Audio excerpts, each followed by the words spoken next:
You guys destroyed that light goal in under an hour. Under an hour. I can't believe. Okay.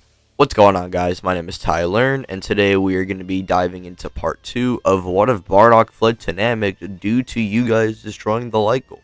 And so I'm going to make today's light goal a little harder. This part is going to be 300 likes. Ooh, if that's the case, and if you guys hit that in under an hour, I'm gonna lose my mind. If you guys hit 300 likes in under an hour or two, I'll make the next video just not have a like goal, and so you guys basically get 2 free parts.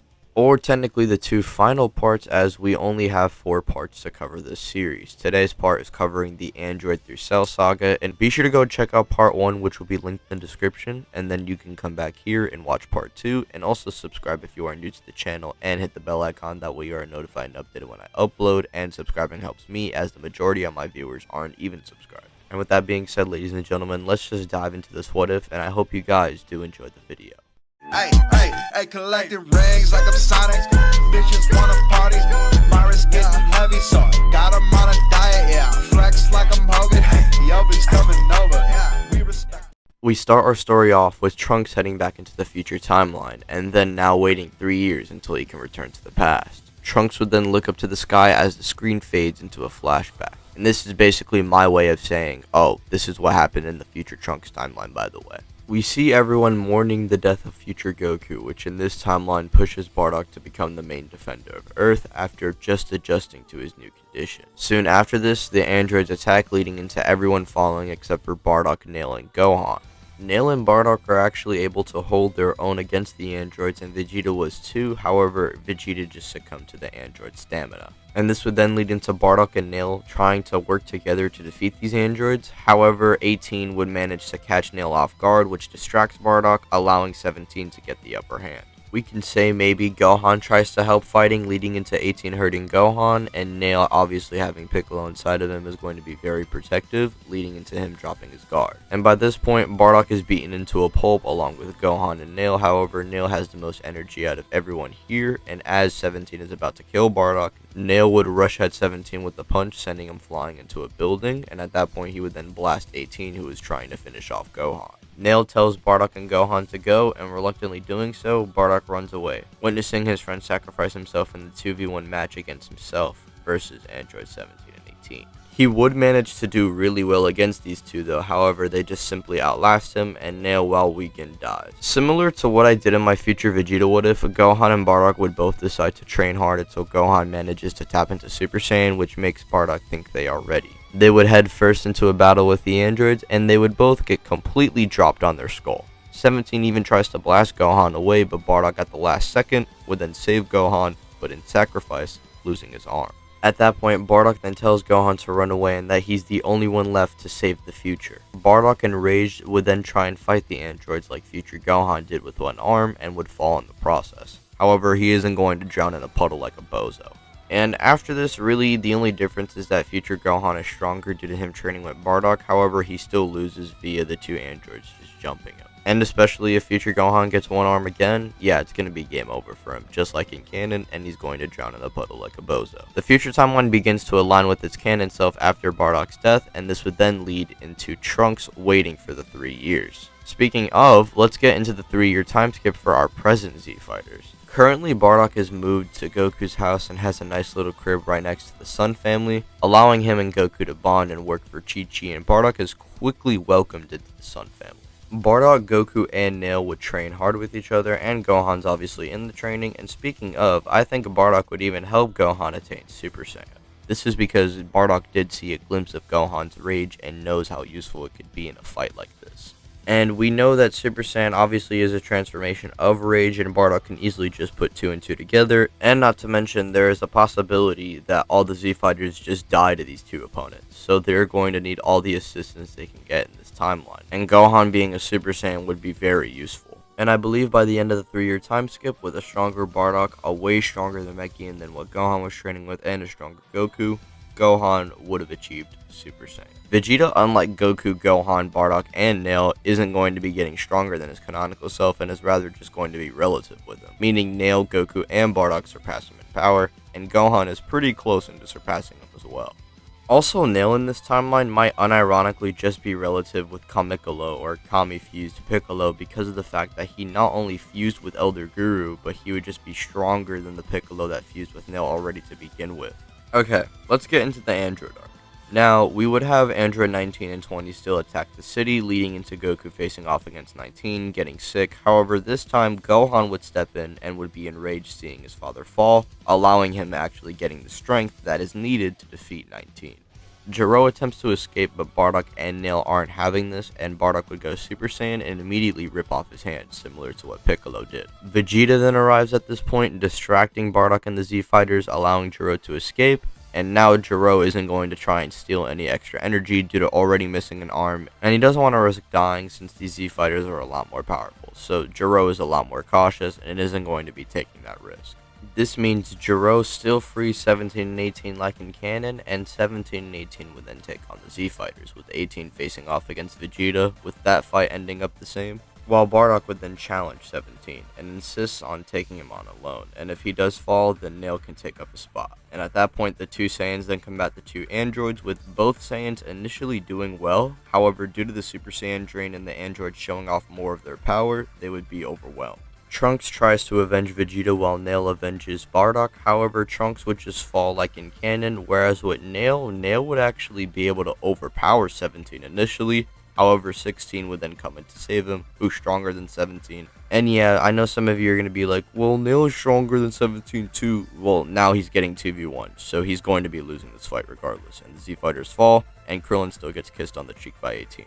Now, after this, I think the Piccolo side of Nail would then get the idea to maybe fuse with Kami, or maybe Kami just comes up with this idea in the end, because I think regardless, this is going to have to happen to try and have some way to stall the androids, because they have no other way to really do so. Vegeta and the others are just not strong enough simply, and the fusion would be a greater result in this timeline due to Nail being stronger.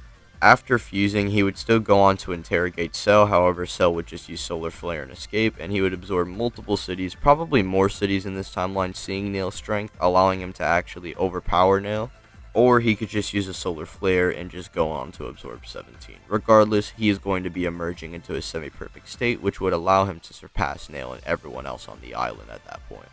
Now before I continue, I want to talk about something briefly that I didn't mention beforehand. The Hyperbolic Time Chamber is still going to be mentioned, obviously, and set up like in canon. However, this time it will be Bardock and Vegeta going into the chamber. This is because Bardock and Vegeta suffered against the androids the most, and both of them are desperate to try and get revenge. Bardock and Vegeta would be training intensely, with both of them actually being able to train with each other and tolerate with each other just for the time being, because they both have a common enemy. And it's not like Vegeta could just be like, oh, fuck off Bardock, like how he did with Trunks because he was so much stronger than him. This time, Bardock is the stronger one. And so if Bardock is trying to say to Vegeta that they have no other choice but to work together, Vegeta would cooperate reluctantly. However, that doesn't mean they are going to be just training together the whole time. The majority of the time it is solo, however, from time to time they would spar with each other. Vegeta would go on to obtain grade 2, however, Bardock would go for something else. Bardock needs a better form of Super Saiyan. He realized in his fight with the androids that the Super Saiyan form just drains too much energy, and he needs to remove that factor, and overall bring the transformation to its limit. Bardock would see Vegeta firstly discover grade 2, but Bardock notes the energy drain is worse than grade 1, and so Bardock would eventually seek out the other stages, even discovering grade 3, but the hardest training of all was trying to maintain Super Saiyan.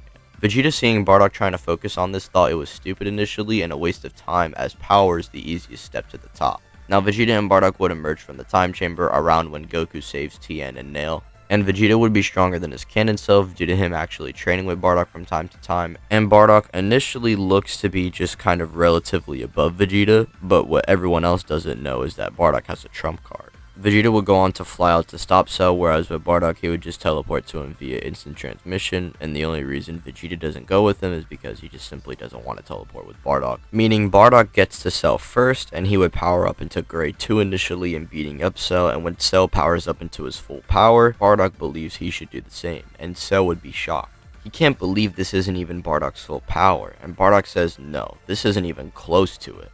Allow me to show you. Vegeta would have already arrived at this point and is just spectating the fight, telling Bardock that he'll take on Cell if he struggles, and Bardock says that he doesn't even think that's going to be necessary, as he then powers up, shaking the islands that were surrounding them, Vegeta and Cell, sensing this power, would be frustrated, with Vegeta wondering how did he get so powerful in the time chamber without him realizing. And this would then lead into Bardock just easily weaving all of Cell's attacks, and Vegeta not being able to do anything to really, let Cell attain his perfect form. And not to mention, I don't think he would even do this anyway, considering he doesn't even fight him first. And so Bardock easily beats down Cell and defeats him with a technique he actually learned during the 3-year time skip, the Kamehameha wave. And so he fires it at Cell in the sky, completely disintegrating the android into ash and defeating him before he can even attain his perfect form. He made sure he turned Cell into ash in the air just so he doesn't damage any of the surrounding islands.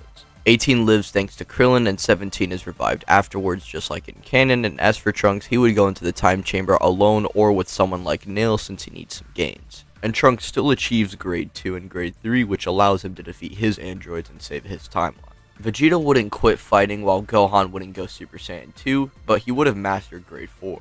Bardock realizes not only does Earth have Dragon Balls, but can also revive people with it. You see, Bardock was mainly on Namek, then Yardrat, then Earth, where he had to train for 3 years straight. He barely got settled down and didn't really think of what he could do after he met Kakarot. This would then lead into him thinking about reviving Gine, which he then tells the Z-Fighters about.